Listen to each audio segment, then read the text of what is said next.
రాష్ట్రానికి కేంద్రం మంజూరు చేసిన 17 వైద్య కళాశాలల నిర్మాణ విషయంలో నాటి ముఖ్యమంత్రి జగన్ 4 ఏళ్ల పాటు రాజ్ భవన్లో పిడేలు వాయించుకుంటూ పడుకున్నారని వైద్య శాఖ మంత్రి సత్యకుమార్ యాదవ్ ఎద్దేవా చేశారు.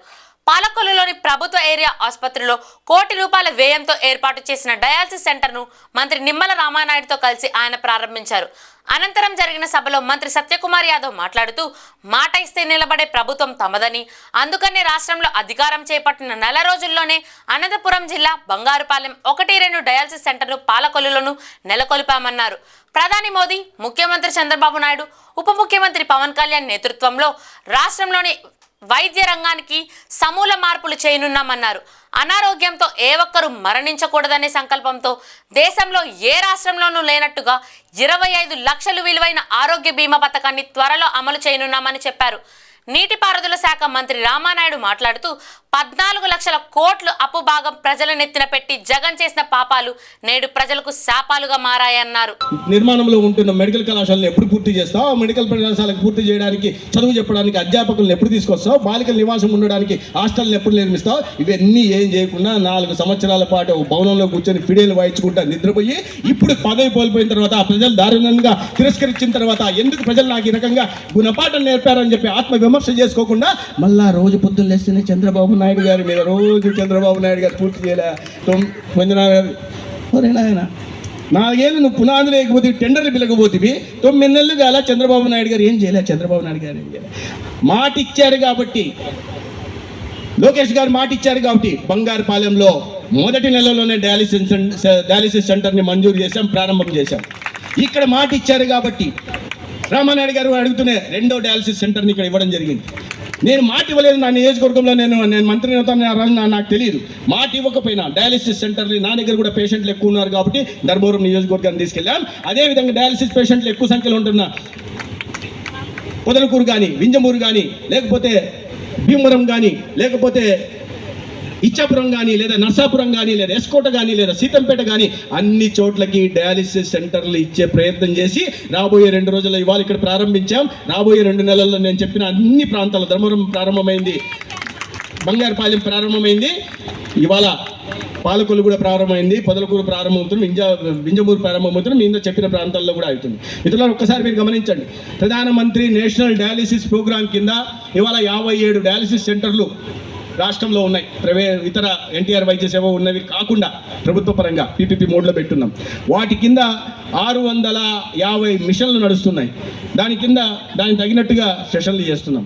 ఒక్క సంవత్సరం బడ్జెట్ పెంచుకుంటూ వచ్చాం. 2023-24 ఆర్థిక సంవత్సరానికి ఈ రాష్ట్రంలో 3,70,000 ముందు చెప్పాలి 2019-20కి ఈ రాష్ట్రంలో పిఎంఎన్డిపి కింద డయాలిసిస్ ప్రోగ్రామ్ కింద సెషన్స్ తీసుకునే వాళ్ళు 3,71,000 ఉన్నారు. 3,71,000 ఈ ప్రభుత్వం మారి వైసీపీ ప్రభుత్వం వచ్చే నాటికి ఈ రాష్ట్రంలో డయాలసిస్ ఉన్నారు. చూస్తున్నా కూడా 100కి 70 మంది 80 మంది షుగరు, బీపీ. దాంతో ఈవేళ డయాలసిస్ అంటే మరి ఎక్కడో మరి భీమవరం అంటే ప్రైవేట్ ఆసుపత్రులకు వెళ్ళవలసి వస్తుంది. అదేవిధంగా తణుకు, తాడేపల్లిగూడెం, అవి కూడా ఈ మధ్యన తణుకు, తాడేపల్లిగూడెం, ఏలూరు ఆశ్రమ hospital, Amalapuram hospital, Rajahmundry hospital night 1 గంటకి, 2ంటికి, 3 గంటలకి వాళ్ళకి స్లాట్ ఇచ్చేవారు. ఎందుకంటే ఆ బెడ్ పేషెంట్స్ని అడ్జస్ట్మెంట్ చేసేవారు. 3 అవర్స్కి ఒక పేషెంట్. అంటే నైట్ 3 గంటలకి పాపం ఆ పేషెంట్ వెళ్ళాలంటే రాత్రి 11ంటికి వెళ్ళి ఆసుపత్రిలో కూర్చోవాలి. మహిళలు అయితే వాళ్ళ బాధలు వర్ణనాతీతం. ఇటువంటి పరిస్థితులన్నింటినీ చూసుకుని ఆ రోజు కూడా నేను ఒక హామీ ఇచ్చాను. ఖచ్చితంగా రేపు మన ప్రభుత్వం అధికారంలోకి వచ్చిన తర్వాత డయాలసిస్ సెంటర్ పాలకొల్లులో ఏర్పాటు చేస్తామని మాట ఇచ్చాం. ఇచ్చినటువంటి మాటను నిలబెట్టుకునేటువంటి విధంగా మరి ఏదైతే ఈ డయాలసిస్ సెంటర్ కూడా నేను అధికారంలోకి వచ్చిన వెంటనే మళ్ళీ సత్యకుమార్ గారిని పర్సనల్గా ఆయన్ని కలిశాను. అదేవిధంగా అధికారులని, కృష్ణబాబు గారిని, అందరిని అధికారులను కలిశాము. మళ్ళీ చంద్రబాబు నాయుడు గారిని కూడా దృష్టిలో పెట్టి ఆ డయాలసిస్ సెంటర్ ఇక్కడ ఎంత ముఖ్యమైనటువంటిది అంటే ఆంధ్రప్రదేశ్ రాష్ట్రంలో 2 డయాలసిస్ సెంటర్లు శాంక్షన్ అవుతే ఒక డయాలసిస్ సెంటర్ రాష్ట్ర వైద్య శాఖ మంత్రివర్యులు ధర్మవరం నియోజకవర్గంలోను, 2వ డయాలసిస్ సెంటర్ మన పాలకొల్లు నియోజకవర్గంలో. అంటే ఈ రకంగా మాట ఇస్తే నిలుపుకునేటువంటి ప్రభుత్వం మన ప్రభుత్వం. అందుకని పర్టికులర్గా మన పాలకొల్లు నియోజకవర్గం అందరి తరఫున కూడా మరి సత్యకుమార్ గారికి హృదయపూర్వకమైనటువంటి ధన్యవాదాలు మనందరూ కూడా తెలియజేసుకుంటూ ఉన్నా.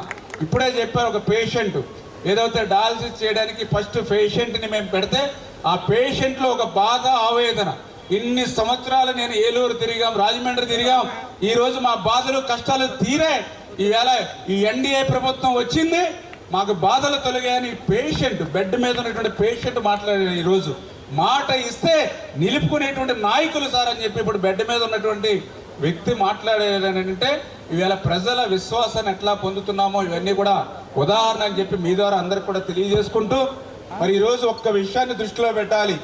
పని చేసేటువంటి ప్రభుత్వానికి, పనికిరానిటువంటి ప్రభుత్వానికి తేడా ఈ ఆసుపత్రి కూడా.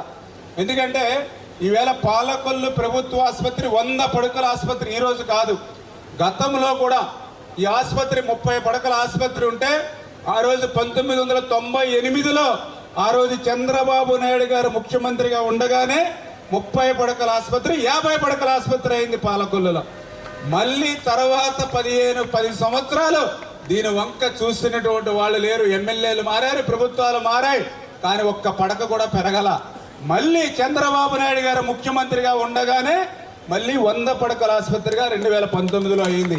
అంటే అప్పుడు ఇప్పుడు ఎప్పుడు కూడా మరి చంద్రబాబు నాయుడు గారు ప్రజాప్రభుత్వాలు, ఎన్డీఏ ప్రభుత్వాలు ఉండగానే అభివృద్ధి జరుగుతుందనే దానికి అదొక ఉదాహరణ అనే విషయాన్ని కూడా తెలియజేసుకుంటూ, ఈరోజు కూటమి ప్రభుత్వం అధికారంలోకి వచ్చాక ఏదైతే ఎన్నికల్లో హామీ ఇచ్చామో, చంద్రబాబు నాయుడు గారితో కూడా గాంధీ బొమ్మల సెంటర్లో ఏదైతే హామీ ఇప్పించామో ఆ హామీని నెరవేర్చుకుని మళ్ళీ ఎన్నో ఇబ్బందులు వచ్చాయి పేరు మార్చడానికి, వాటన్నిటిని అధిగమించి మళ్ళీ కలెక్టర్ గారితో కూడా నేను 5-6 సార్లు మాట్లాడా, మళ్ళీ కృష్ణబాబు గారితో 5-6 సార్లు మాట్లాడా, ఇట్లా మళ్ళీ మన సత్యకుమార్ గారితో 5-6 సార్లు మాట్లాడా. ఏదైతే ఇక్కడ ఇచ్చినటువంటి త్యాగాన్ని వాళ్ళకి ప్రజెంటేషన్ చేసి ఈవేళ పాలకొల్లులో ఉన్నటువంటి ఆసుపత్రిని మరి ఏదైతే ఎంఈడి సత్యనారాయణ ఏరియా ఆసుపత్రిగా జీవో తెచ్చగలిగామని అంటే అది పనిచేసేటువంటి ప్రభుత్వానికి అది కూడా ఒక ఉదాహరణ. త్వరలోనే కొత్త ఆసుపత్రి మనం ప్రారంభానికి, ఆ కొత్త ఆసుపత్రి పేరు ఇమ్మిడి సత్యనారాయణ ఏరియా ఆసుపత్రి పాలకొల్లు అని కొత్త బోర్డు కూడా పెట్టబోతున్నామని అంటే మాట ఇస్తే నిలుపుకునేటువంటి ప్రభుత్వం.